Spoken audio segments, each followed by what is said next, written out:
All right. Hey, everyone. Welcome back to Know Who Drives Return. I'm your host, David Drapkin. Today, it's my pleasure to be joined by Sam Zaid. Sam's the founder and CEO of peer-to-peer car sharing company Getaround. Getaround, as many of you may know, is in the process of entering the public markets via SPAC transaction with InterPrivate II Acquisition Corp. Excited to talk to Sam about car sharing, the SPAC transaction, his background, and everything under the roof. So, Sam, first of all, thanks for joining today. Really excited to talk to you. Yeah, no, thanks for having me on. I'm excited to be here.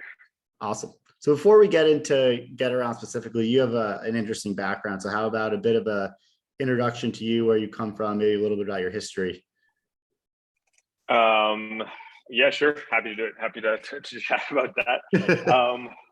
So yeah, look, I mean, my background, I've been a technology entrepreneur for most of my career. I had a short stint as a photonics engineer for a time back in the day, and it was great. It was great fun, but it's a long time ago now. I have a background in engineering physics, and I've been doing startups.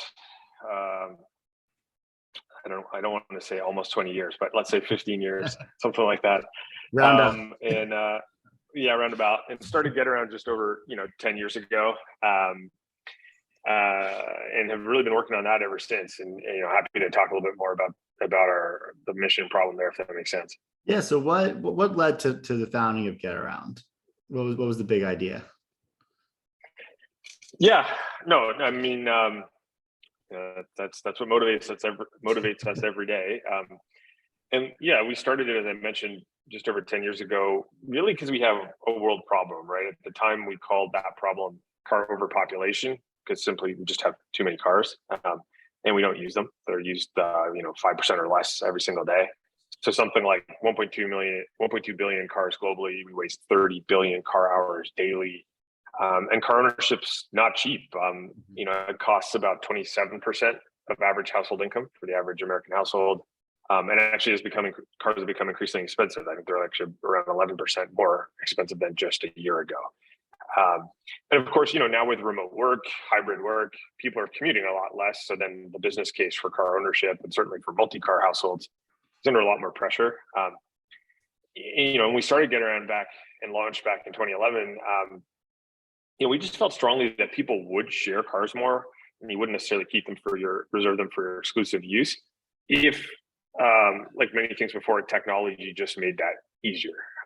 And for us, what that meant was like really creating a fully digital experience where you can book a car instantly, be gone in 60 seconds. And that meant developing technology, IoT technology, that could go in the car, so you didn't have to meet anybody to get a physical key. Your phone really becomes your car key.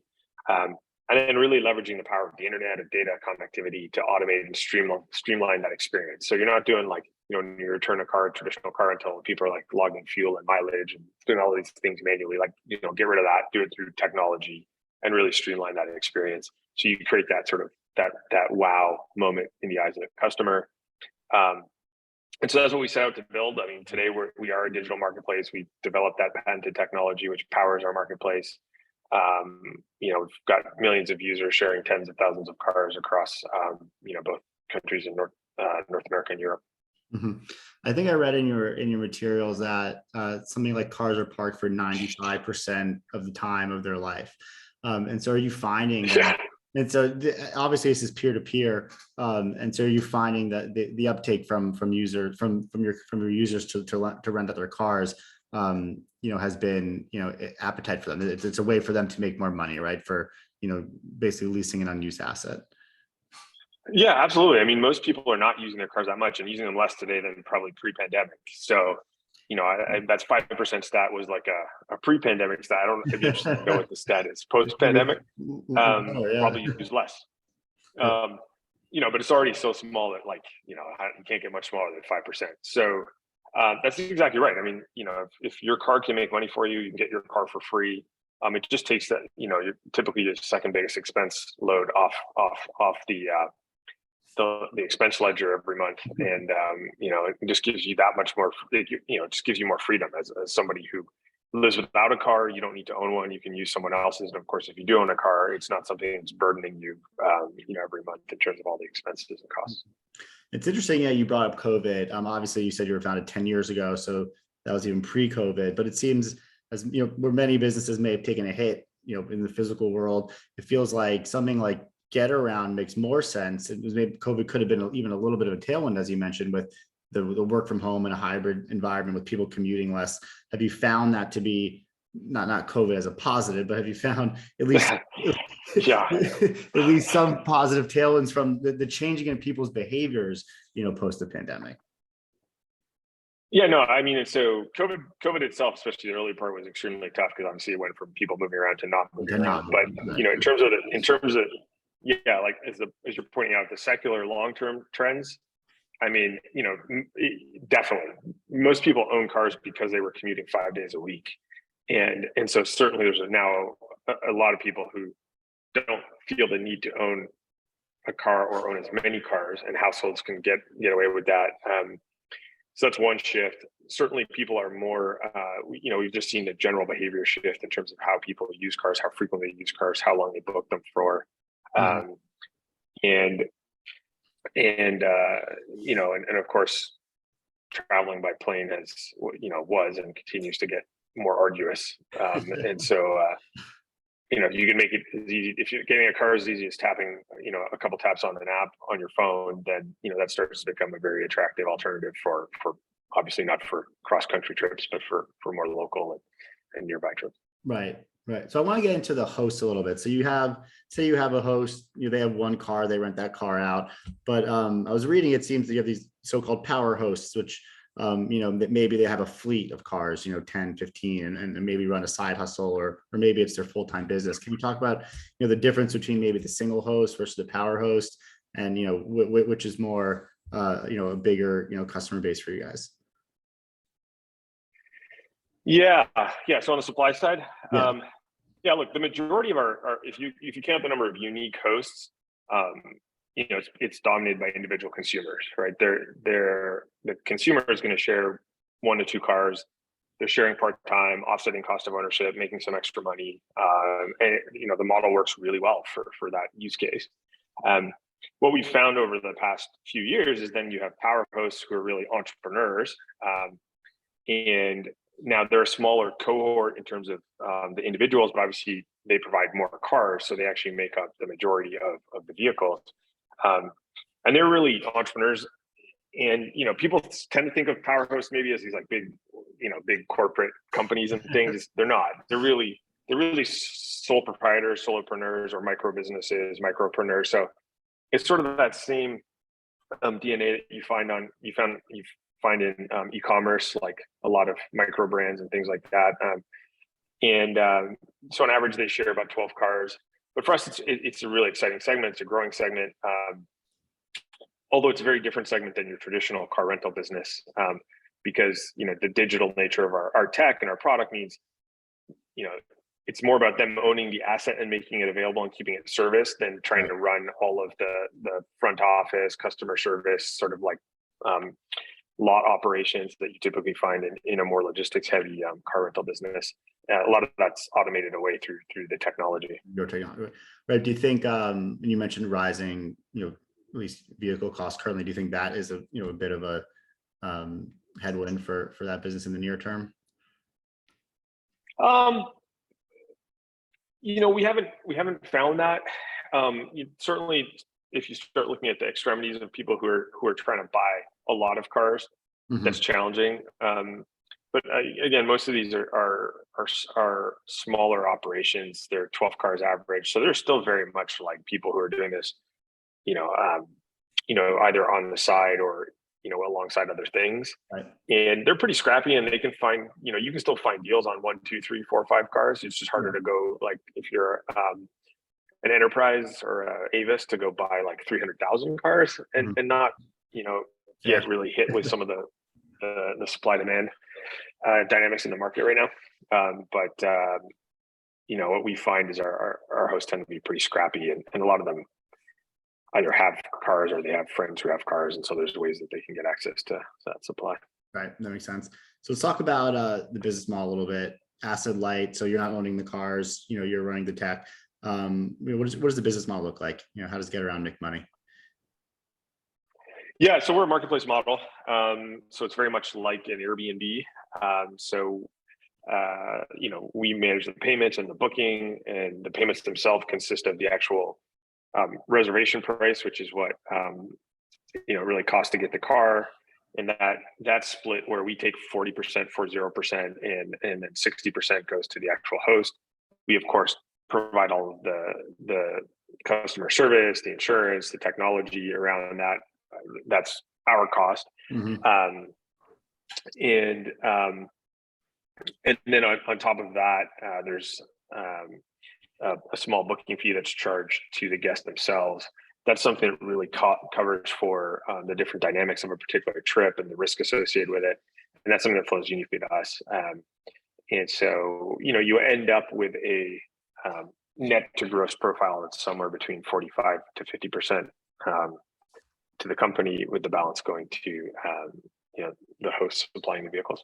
Mm-hmm. And then your technology, you mentioned that the technology is really the bread and butter of the Getaround service. You have Getaround Connect, so you use your phone to unlock the door. Everything is seamless. How do you, presumably, I'd say about a car 10 years ago, it's not connected. How do you get every car onto the network, so to speak?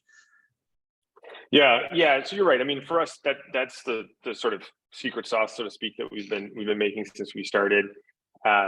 And that's really what makes Getaround unique vis-a-vis the competition, is that digital experience that's really powered by that patented software and hardware technology, which we call our Getaround Connect cloud platform.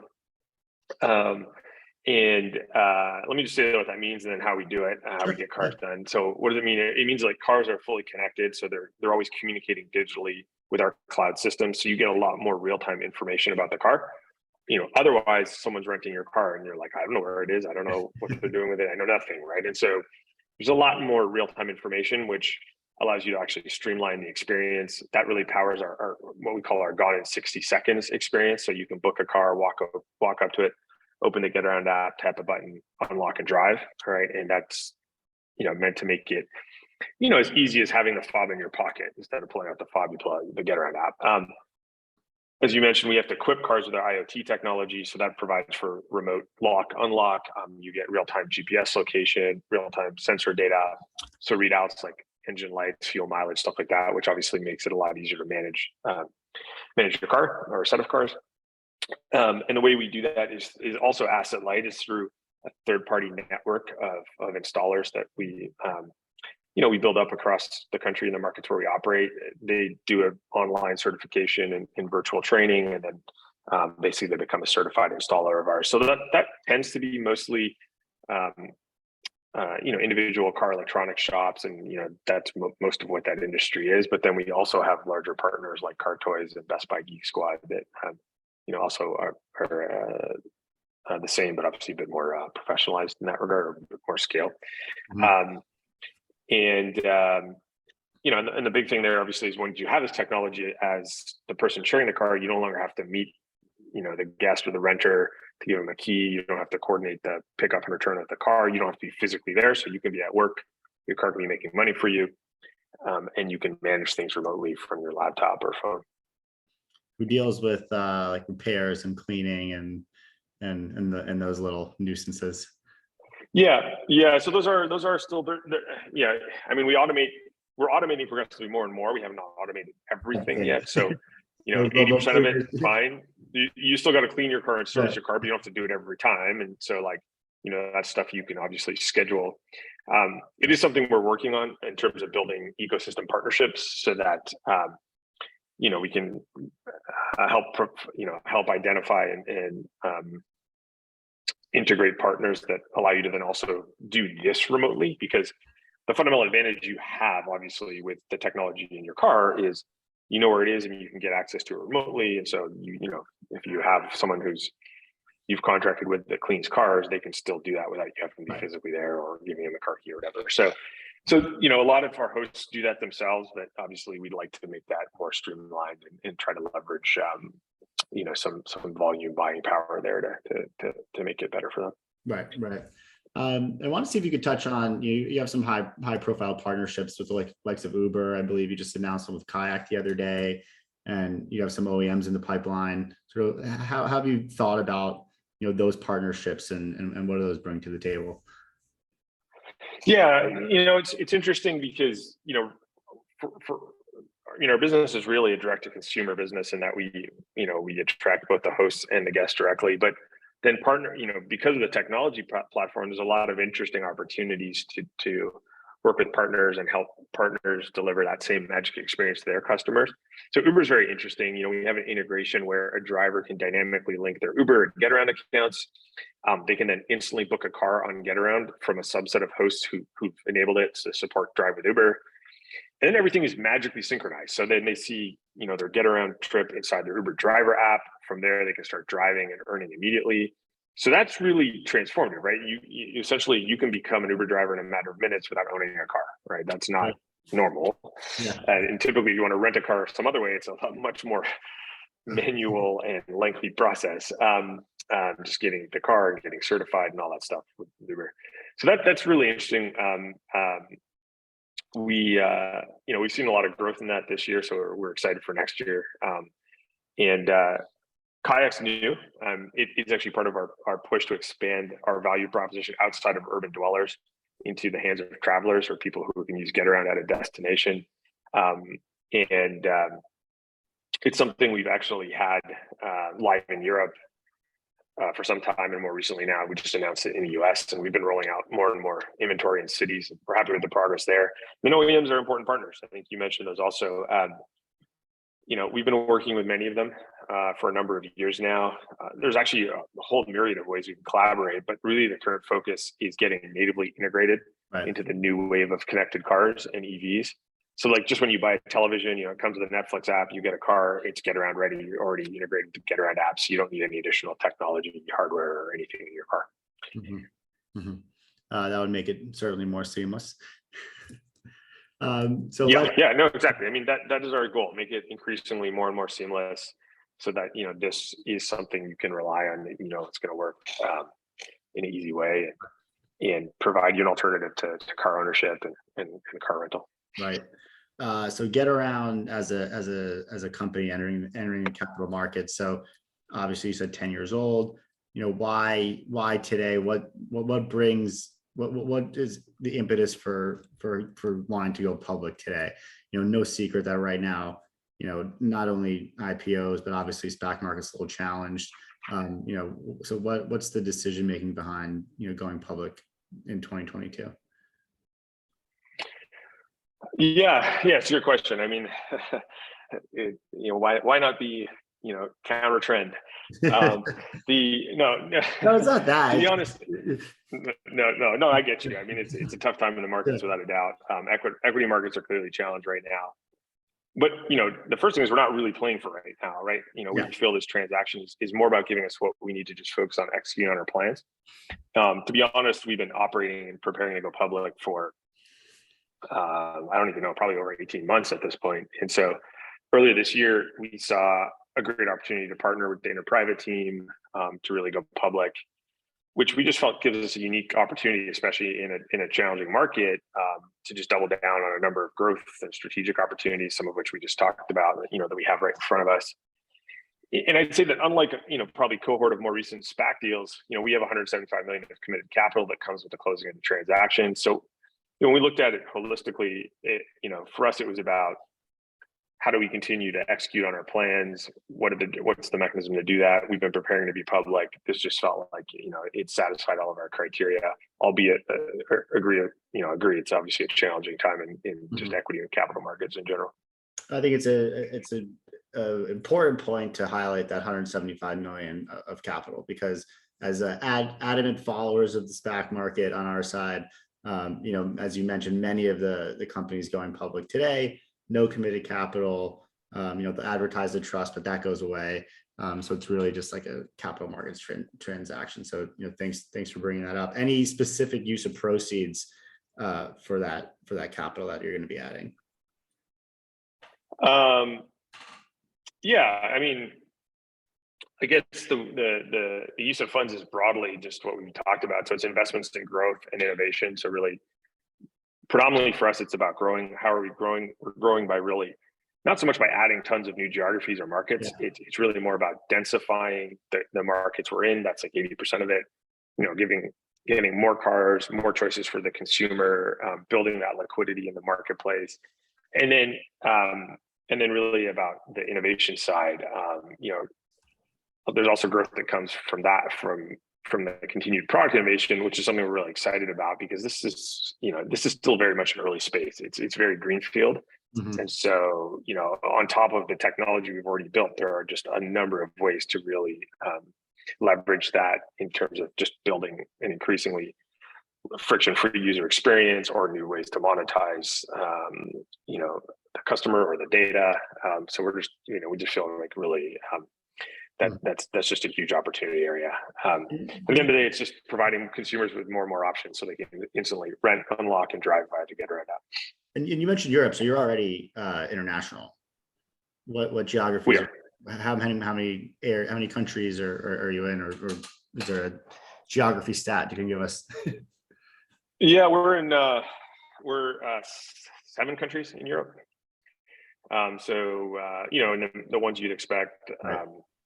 Sort of like Central Western Europe, France, UK, Spain, Germany, Netherlands, Norway, etc. Cool. And so you did mention early day, at least in this arena, it's the early days. Doesn't seem to be a ton of direct competition. You have Turo, Zipcar that are sort of in the realm, and then your traditional rent-a-car companies. How do you think about the competition in the space? Yeah, look, I think there's increasingly more attention paid to this space, because so it's naturally becoming more a little bit more competitive over time. I think that's just validating the space overall, which I mentioned. It's still nascent. It's sort of like internet 20 years ago. People are now just waking up to it.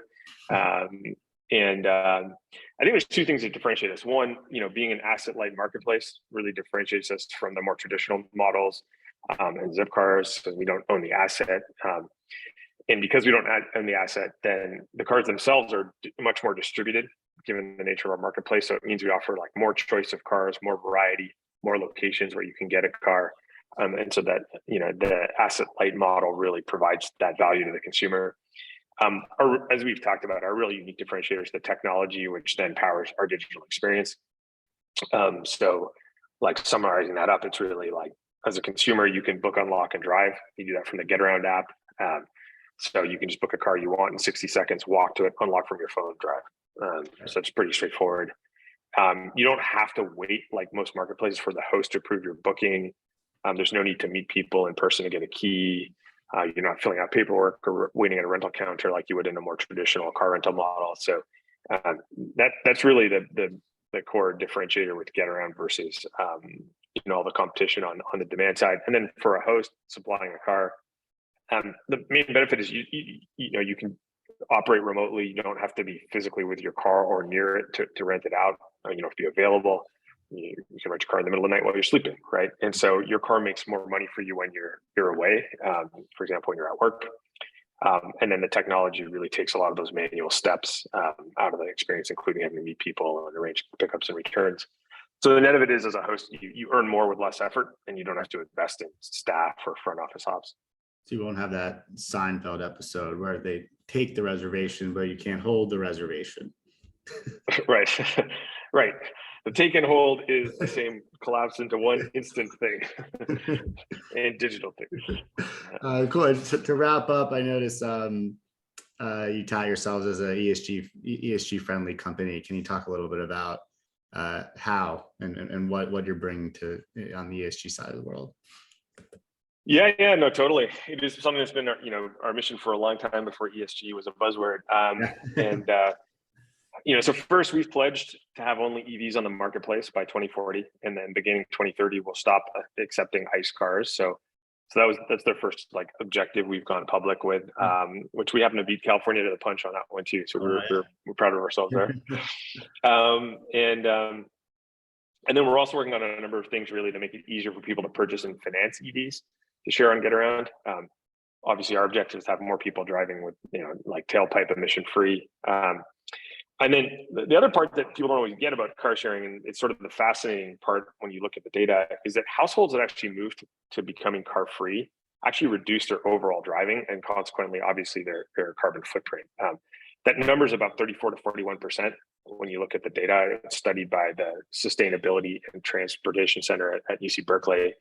And so ultimately moving households from ownership to sharing, the more we can do that and continue to do that, it means overall less driving, less congestion, lower emissions. So our goal as a company beyond just EVs in terms of hitting the ESG impact is really just moving more people to live car free or car light, and shifting people away from ownership to access. That just has such a massive environmental impact and benefit. Right. Roughly, I'll break, we've modeled this a number of ways using the data from all these research papers, but it roughly means like 1 million cars shared on Getaround eliminates about 100 billion pounds of carbon each year. So it's, we're not quite 1 million cars yet, but we're working on it. That's great. It's good to hear. It's funny because I forget, since I've moved to the city, I've forgotten about, car ownership. So it's been fun to learn about Getaround. Very interesting.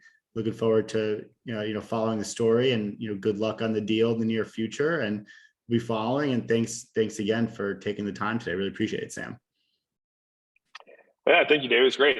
Good questions. Enjoyed the chat, and look forward to I don't know if I look forward to listening to myself, but hearing this anyway when it comes out.